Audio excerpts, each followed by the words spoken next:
For advertisement, call 8125893028. Our Gmail mathstvtelugu@gmail.com. Maths TV ప్రేక్షకులకు నమస్కారం. నేను మీ శ్రావ్య. ప్రస్తుతం మనతో పాటు ఉన్నారు ప్రముఖ ఆధ్యాత్మికవేత్త, ప్రముఖ జ్యోతిష్య వాస్తు పండితులు ప్రొఫెసర్ డాక్టర్ ముల్లపూడి సత్యనారాయణ గారు. మరి గురువు గారితో మాట్లాడి అనేక సందేహాలు ఏంటో ఈ రోజు వీడియోలో తెలుసుకుందాం. నమస్కారం గురువు గారు. నమస్కారం మా శ్రావ్య. ఎలా ఉన్నారు సార్? బాగున్నానమ్మా. గురుగారు, మరి వరలక్ష్మి వ్రతం వస్తుంది కదా, అసలు వరలక్ష్మి వ్రతం రోజు పూజా విధానం ఎలా చేసుకోవాలి? కాకపోతే ప్రతి వరలక్ష్మి వ్రతంకి ప్రతి ఒక్కరు కాసు అనేది కొనాలి అంటారు. అవును. అసలు కాసు అనేది ఎందుకు కొనాలి గురువు గారు ప్రతి వరలక్ష్మి వ్రతానికి? మనకి ఈ వరలక్ష్మి వ్రతం ఎప్పుడు వస్తుందంటే శ్రావణ మాసంలో పౌర్ణమి. ఆ పౌర్ణమి ముందు వచ్చేటటువంటి శుక్రవారాన్ని మనము వరలక్ష్మి వ్రతం చేసుకోవాలని శాస్త్రాలు చెప్పినాయి, పెద్దలు నిర్ణయించారు. అందుకని శుక్లపక్షంలో పౌర్ణమి ముందు వచ్చేటటువంటి శుక్రవారం, ఆ రోజు వరలక్ష్మి తల్లిని కనుక మనం ప్రార్థిస్తే వరాల జల్లును మన మీద కురిపిస్తుంది. అయితే నువ్వు అడిగిన విధంగా మనకి చాలామంది ఈ కాసు కొంటారు, సంవత్సరానికి ఒక కాసు అని, పల్చగా ఉంటుంది రౌండ్గా. ఆ రోజున అది ఆచారంగా వస్తుందన్నమాట. అంటే అందరూ కొనలేరు కదా, కొంతమంది పాపం డబ్బు ఉండొచ్చు, లేకపోవచ్చు. ఎవరైతే డబ్బులు ఉన్నటువంటి వాళ్ళు కాసుల దండ అనేసి ఇవన్నీ సంవత్సరానికి ఒకటి చొప్పున కాసు జమేస్తూ ఉంటారు. జమేసి చక్కగా ఆ కాసుల దండని వీళ్ళు మెడలో వేసుకోవడానికి, తర్వాత బంగారం పనికొస్తుంది అన్న ఉద్దేశంతో ముందు ముందు ఇవన్నీ చెడగొట్టి చెరిపి చేసుకోవచ్చు, ఒక చైన్ లాగో ఎలాగో అలాగని జమేస్తారనమాట. ఇవన్నీ ఎందుకు వస్తాయంటే వాళ్ళ పూర్వీకులు ఆచారం కింద పెడతారు. వాళ్ళ తాత ముత్తాతలు ఎవరో కొన్నారనుకో, వాళ్ళు కంటిన్యూ చేసి ఒక 20 పోగేస్తారు. నెక్స్ట్ వీళ్ళ కొడుకు వస్తాడు వాళ్ళ హయాంలో, అతను మళ్ళీ ఒక 20 చేస్తాడు, మళ్ళీ వాడి కొడుకు ఇంకొకటి వస్తాడు, అట్లా అనమాట. సో అసలు ఓపిక ఉన్న వాళ్ళే చేసుకోవచ్చు, ఇది కొనుక్కోవచ్చు. ఓపిక లేని వాళ్ళు కొనలేదని బాధపడాల్సినటువంటి అవసరం లేదు. ఈ వరలక్ష్మి వ్రతం రోజున అసలు ఫస్ట్ ఏం చేయాలి మనము అని అంటే, వరలక్ష్మి రోజున అష్టలక్ష్ములు ఉంటారు కదా, అంటే అందులో వరలక్ష్మి ఒక ఆమె అనమాట. వీర్యలక్ష్మి, వరలక్ష్మి, సంతానలక్ష్మి, భాగ్యలక్ష్మి పేర్లు ఎలా ఉన్నా వరాల లక్ష్మి, ఆదిలక్ష్మి మెయిన్ మూలం, వరాలు ఇచ్చే తల్లి కాబట్టి వరలక్ష్మి అని పెట్టారు. ఈ వ్రతంలో ఏం జరుగుద్దంటే దీనికోసం ప్రత్యేకించి ఆడవాళ్ళు ఏం కష్టపడక్కర్లా. ఎవరి భర్తలను వాళ్ళకి టైంకి వండి పెడితే చాలు అనమాట. భర్త పతివ్రత లక్షణాలు అంటే ఏంటంటే, అప్పుడు పురాణ కథల్లో మనం రాస్తాం, పతివ్రతగా ఉన్న వాళ్ళకి దేవుడు కనబడ్డాడు, అరుంధతి మహాపతివ్రత, అనసూయ మహాపతివ్రత, అలాగా. సో ఈ వరలక్ష్మి వ్రతంలో కూడా చారుమతి ఒక పతివ్రత అని చెప్పబడింది. ఆమె పాతివ్రత్య లక్షణాలని మనము మెచ్చుకొని వరలక్ష్మి తల్లే ఆమె కల్లోకి వచ్చి ఈ పౌర్ణమి రోజున ముందు వచ్చేటటువంటి శుక్రవారంలో నన్ను పూజించు, నా వ్రతాన్ని చెయ్యి అని చెప్పారని మనకి పురాణాలలో ఆ కథ ఉంది. అసలు ఇక్కడ అర్థం ఏంటి, పతివ్రత అంటే ఏంటి అని మనకి ఇక్కడ డౌట్ రావచ్చు. అందరూ పతివ్రతలే, అందులో డౌట్ లేదు. అందరూ ఎవరైతే మొగుడికి టైంకి అన్నం వండి పెడుతున్నారో, తర్వాత టైంకి ఆయనకి ఏ స్త్రీ అయినా పాపం సేవలు చేస్తుంది అలా. సో ఆమె ఈ చారుమతి అన్న ఆమె అదే చేస్తుంది అనమాట. టైంకి అన్నం పెడుతుంది, భర్తకి సేవలు చేస్తుంది, రోగాలు వస్తే ట్యాబ్లెట్ ఇస్తుంది, ఇంతే. ఈ విధంగా ఉన్నది కాబట్టి తన డ్యూటీస్, భర్త పట్ల తన బాధ్యతలను సక్రమంగా నిర్వహించడమే పాతివ్రత్య లక్షణం అంటే. ఆ విధంగా ఆమె చేసింది కాబట్టి మహాలక్ష్మికి అలాంటి వాళ్ళంటే ఇష్టం. అందువల్ల మహాలక్ష్మి తల్లి చాలామంది చూడు, వాళ్ళు ఏం చేస్తారు, అంట్లు భర్తల చేత తోమిస్తారు ఉన్నారు. ఇప్పుడు కూడా యుఎస్ఏలో ప్రతి ఒక్కళ్ళు, యుఎస్ఏలో సాఫ్ట్వేర్ ఇంజనీర్లు వెళుతున్నారు కదా వీళ్ళు, వాళ్ళ భార్యలకి సహాయంగా మగవాళ్ళు అంట్లు తోముతారు. ఆ విషయం ఇండియన్లో ఉన్న వాళ్ళకి తెలియదు. అలా లేకపోతే పని మనిషిని పెడితే మళ్ళీ ఎక్కువ శాలరీస్ డాలర్స్లో ఇవ్వాల్సి వస్తుంది. సో ఇండియా నుంచి అక్కడికి వెళ్ళిన వాళ్ళంతా అలాగా ఇస్తే, డబ్బులు ఇస్తే ఎక్కువైపోతుందని చెప్పేసి వాళ్ళ మనిషిని తగ్గించుకోవడం కోసం భార్యలకి హెల్ప్ చేస్తారు. వీళ్ళు వంటలు కూడా చేస్తారు, అక్కడ డ్యూటీలు వేస్తారు. ఇండియన్స్ లాగా కాదు, నువ్వు ఈ డ్యూటీ చేయాలా, నువ్వు ఈ వంట ఎలా చేయాలి. ఎందుకంటే నా స్టూడెంట్స్ అంతా యుఎస్లో, లండన్లో ఉన్నారు. సో ఇక్కడ పిసినార్తనం ఎక్కువైపోద్ది ఫారెన్ వెళ్ళినప్పుడు. మహాలక్ష్మి తల్లికి పిసినార్తనం అంటే ఇష్టం ఉండదు. తర్వాత సరే వాళ్ళ డ్యూటీలు వాళ్ళు చేస్తారు కదా, అటువంటి ఆమెకి చారుమతి అనేది అలా పతివ్రతలు, వీళ్ళది మంచిదే, వాళ్ళంతా చేయడం మంచిదే. పాతివ్రత లక్షణాలు అంటే ఇవే, అంతేగాని ఏదో ఊహించేసుకొని మనం పతివ్రత అంటే ఏంటో అని మనం కన్ఫ్యూజ్ అవ్వాల్సిన అవసరం లేదు. సో భారతదేశంలో ఎక్కడున్నా ఫారిన్‌లో ఉన్నా ఆడది ఎప్పుడు పతివ్రతే. కాబట్టి వాళ్ళ పట్ల డ్యూటీ ఎక్కడో ఒకళ్ళు మొగుళ్ళని తంతా ఉంటారు. ఆ! ఒక ఆయన నాకు తెలుసు, మురళీకృష్ణ గారని నా ఫ్రెండ్ ఉన్నాడు. ఆయన మంచి కార్పొరేట్ లాయర్ ఆయన. కోడలు కొడుతుంది. ఎందువలన ప్రతి విషయంలోకి ఇంటర్ఫియర్ అయితే ఎట్లా మరి? అట్లా. కాబట్టి పాతివ్రత్య లక్షణాలంటే ఏంటంటే కొడుకుల్ని మంచిగా చూసుకోవడము, బాధ్యతలు పిల్లలకి బాగా చూడడము, భర్తను మంచిగా చూసుకోవడము, అత్తమామను చూసుకోవడం. ఇంతే కదా! వచ్చిన అతిథుల్ని మంచిగా చూసుకోవడము, వాళ్ళకి ఆతిథ్యం ఇవ్వడం. ఇది పాతివ్రత్య లక్షణాలు. వీళ్ళంటే లక్ష్మీదేవికి చాలా ఇష్టం. అందుకని లక్ష్మీదేవి ఏం చేస్తుందంటే చక్కగా చారుమతి, ఛట్మతి అంటే చారుమతి అంటే చట్ అంటే మంచి అని అర్థం. మతి అంటే ఆలోచన. అంటే అందరికీ హెల్ప్ చేయాలి, పేదవాళ్ళకి హెల్ప్ చేయాలి, కుటుంబ సభ్యులకు పేరు తేవాలి. ఇలాంటి ఆలోచనలు ఉన్నటువంటి ఆమె కాబట్టి చారుమతి అని పేరు పెట్టారు. ఆమెకు లక్ష్మీదేవి కళ్ళలో కనబడుతుంది. కనబడి ఏం చేస్తది, నా అమ్మ నువ్వు ఈ శుక్రవారం వచ్చే ముందు పౌర్ణమి ముందు నన్ను పూజించంటే ఈమె ప్రొద్దున్నే తెల్లవారుజామున లేస్తుంది. లేచి తలంట స్నానం చేసుకొని శుభ్ర వస్త్రాలు ధరిస్తుంది. ఇప్పుడు డబ్బున్న వాళ్ళు కాబట్టి మామూలు మనవాళ్ళు పట్టు వస్త్రాలు అవి కొనుక్కుంటున్నారు, కొత్త వస్త్రాలు. ఉన్నవాళ్ళు కొనుక్కోవచ్చు, లేని వాళ్ళు ఫీల్ అవుతారు కదా, వాళ్ళకి తెలియాలి కదా. ఏమో మనం వరలక్ష్మి వ్రతం చేయకూడదేమో, పట్టుబట్టలు ఏమో కొనుక్కోలేము, మనకు స్తోమత లేదు, నెక్స్ట్ వచ్చేది చేసుకుందామని అపోహపడతారు. అలాంటి వాళ్ళు ఏమీ డబ్బులు లేకపోయినా కూడా వీళ్ళు చేసుకోవచ్చు. నెక్స్ట్ సంవత్సరం అనే పోస్ట్‌పోన్‌మెంట్ పెట్టొద్దు. దేవుడి విషయంలో ఎప్పటికప్పుడు చేసేసుకోవాలి. నెక్స్ట్ ఇయర్ మనకి పరిస్థితులు ఎలా ఉంటాయో తెలియదు. మనమే పోవచ్చు, పంతులు గారే చచ్చిపోవచ్చు చేసేవాడు. ఇలా రేట్లు పెరిగిపోవచ్చు సామాను. ఇట్లా అనమాట. అవన్నీ వద్దు. దేవుడి విషయంలో తదేవ లగ్నం తదేవ తారాబలం చంద్రబలం తదేవ ఎప్పుడనుకుంటే అప్పుడే గురువు ఆజ్ఞ వచ్చినట్టు లెక్క. వాళ్ళు ఈ చారుమతి ఏం చేసిందో మన వాళ్ళు ఏం చేయాలో అవే పూజా విధానం కూడా చెప్తున్నాను. ప్రొద్దున్నే లేవాలి, ఆ రోజు తలంటు స్నానం చేసుకోవాలి, చేసుకొని శుభ్ర వస్త్రాలు ధరించాలి, ఇల్లు చక్కగా కళ్ళాపులు జల్లి ముగ్గులు పెట్టుకోవాలి. ముగ్గులు పెట్టుకున్న తర్వాత వీళ్ళు ఆ ఇల్లంతా కడుక్కొని ముందు రాత్రే పెట్టుకోవాలన్నమాట. దేవుడి గది దగ్గర శుభ్రపరచుకున్న తర్వాత నిన్నటి నిర్మాల్యం అంతా కూడా పూజా మందిరంలో తీసి పడేయచ్చు. సపరేట్గా ఆ పూజా మందిరంలో ఎక్కువ మంది దేవుడిని పెడతాం కాబట్టి సపరేట్గా ఒక మూలన తూర్పు వైపున కానీ ఉత్తరం వైపున కానీ ఒక పీట వేసి దాని మీద చక్కటి టవల్, రెడ్ టవల్ కానీ తెల్ల టవల్ కానీ వేసి దాని మీద షేరుంపావు బియ్యం అంతా పోసి తమలపాకులు తీసుకొని వినాయకుడి యొక్క విగ్రహాన్ని తయారు చేసుకోవాలి.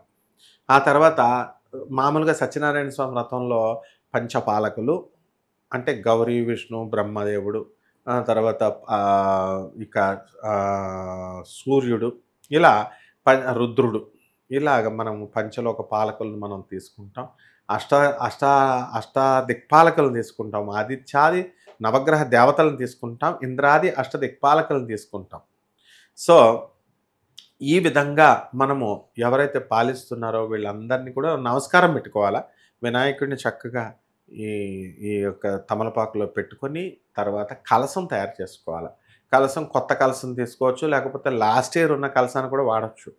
దానికి శుభ్రంగా దారం కట్టి పసుపు అంతా రాసి కుంకుమ రాసి ఒక తాడు తోరణం కింద తీసి ఒక పసుపు కొమ్ము తోరణానికి కట్టి మరి ఈ యొక్క తమలపాకు ఈ కలశం లోపల వేయాలి కదా. కొంతమంది బియ్యం వేసే అలవాటు ఉంటుంది.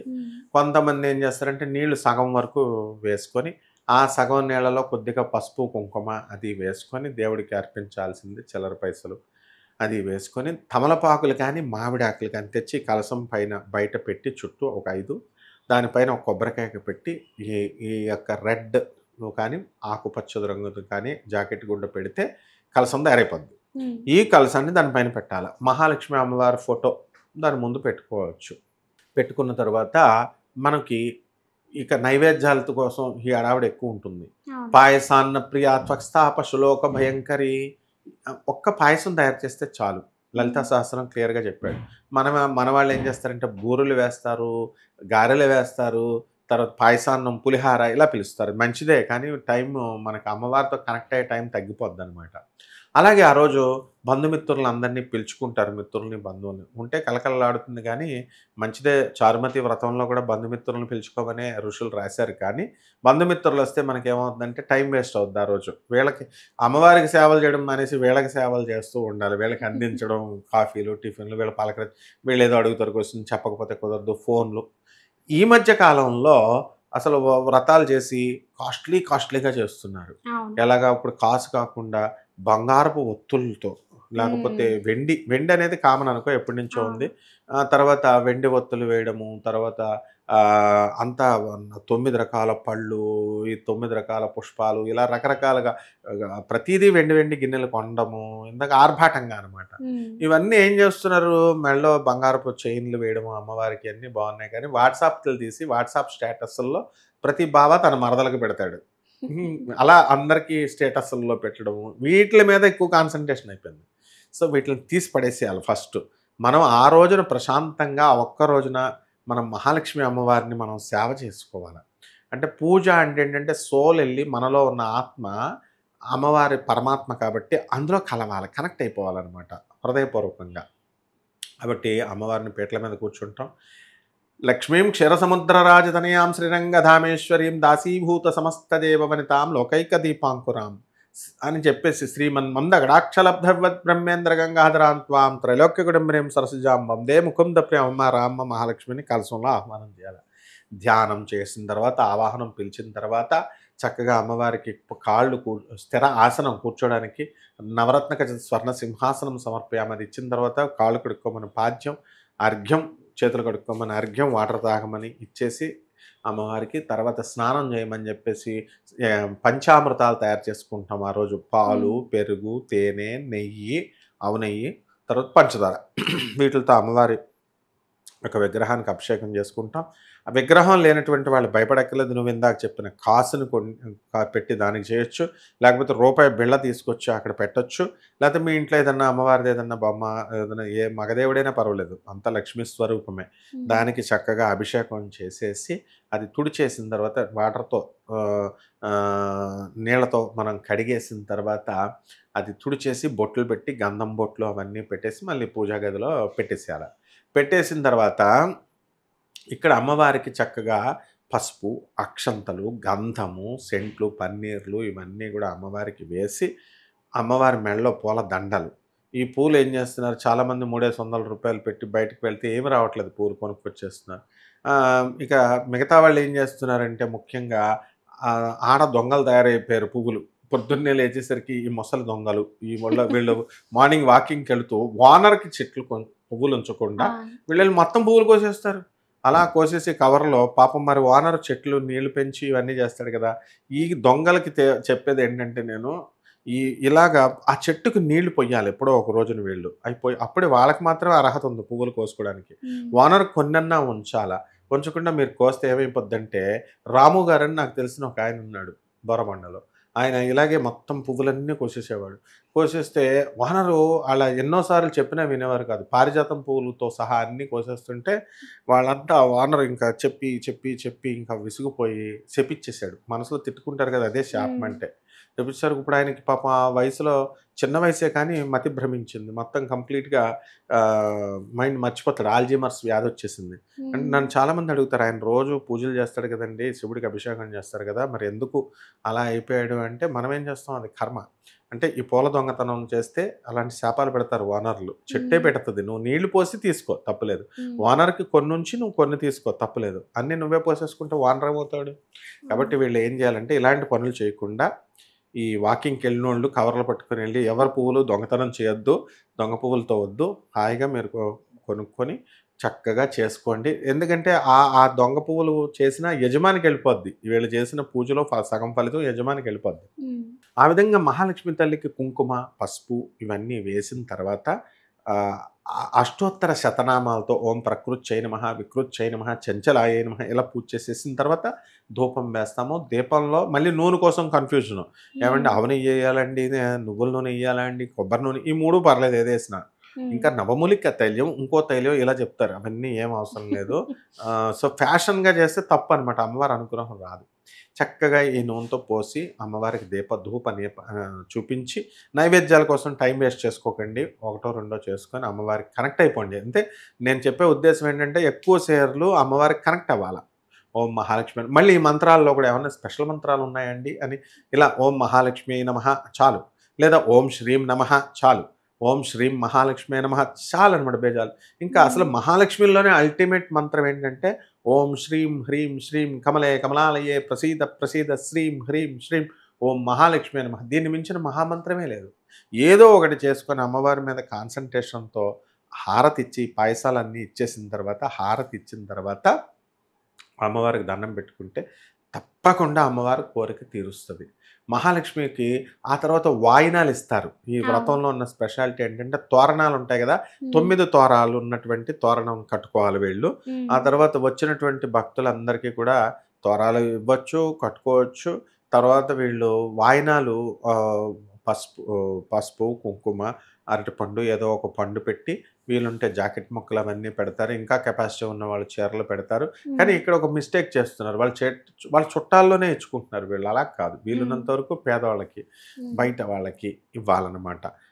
ఎందుకంటే డబ్బున్న వాళ్ళకి ఇచ్చుకుంటే ఏముండదు ఇక్కడ. ఈ వ్రతాల్లో నేను చెప్పబోయే పాయింట్ ఏంటంటే పేదవాళ్ళకి చేయండి. పేదవాళ్ళకి వాయినాలు. ముత్తైదువులకి ఇవ్వాలన్నారు. ముత్తైదువులకి మీరు అంటే భర్త బ్రతికున్న వాళ్ళకి ఇవ్వండి. భర్త బ్రతికి లేని వాళ్ళకి ఇవ్వద్దనంటే ఈ పసుపు కుంకుమ ఇవ్వకండి. మిగతా ఇవ్వచ్చు. అలా ఎవరి మనసుని కష్టపెట్టకూడదనమాట. ఆ విధంగా వీళ్ళు కనుక వరలక్ష్మి వ్రతాన్ని చేసుకుంటే అమ్మవారు వీళ్ళు అనుకున్న కోరికలన్నీ కూడా తీరిపోతాయమ్మ. అంటే ఎప్పుడు చేసిన వ్రతం. ఆ తర్వాత చాలామందికి ఈ వ్రతం చేసిన తర్వాత వెంటనే నైవేద్యం తీసుకోకుండా, ప్రసాదం తీసుకోకుండా కొంతమంది గొళ్ళకెళ్ళి వచ్చి నైవేద్యం తీసుకుంటారు. అదే బట్టలతో వ్రతం దగ్గర నుంచి లేచి వెళ్ళిపోయి అవన్నీ చూసి. కొంతమంది ఏం చేస్తారంటే చంద్రుడిని చూసిన తర్వాత భోజనాలు చేస్తారు. ఆ రోజు ఉపవాసం చేయాలా, ఒక పూట భోజనం, నేల మీద పడుకోవడం, బ్రహ్మచర్యము, ఇవన్నీ కూడా రూల్స్ అన్నీ సేమ్ అనమాట వ్రతం చేసినప్పుడు. అయితే మహాలక్ష్మి తల్లి వ్రతం చేసినప్పుడు ఎడం చేతికి కొంతమంది తోరణం కడతారు, కుడి చేతికి తోరణం కడతారు. యజ్ఞయాగాదులకి ఎడం చేత్తో కట్టుకోవచ్చు, కుడి చేతికి వ్రతానికి కుడి చేతి కూడా కట్టుకోవచ్చు. కుడి చేతికే కట్టాలి. ఈ విధంగా ఆడవాళ్ళకి మాత్రం 2 పనికొస్తాయి. కుడి చేతికి, ఎడం చేతికి కట్టొచ్చు. ఇందులో మళ్ళీ దీనికోసం మళ్ళీ పెద్ద డిస్కషన్స్ అవసరం లేదు. మెయిన్ అమ్మవారికి కనెక్ట్ అవ్వాలన్నమాట. ఈ విధంగా చేసుకుంటే వరలక్ష్మి అనుగ్రహం వస్తుంది. చాలా చక్కగా చెప్పారు గురుగారు. Thank you so much. ధన్యవాదాలమ్మా. Thank you.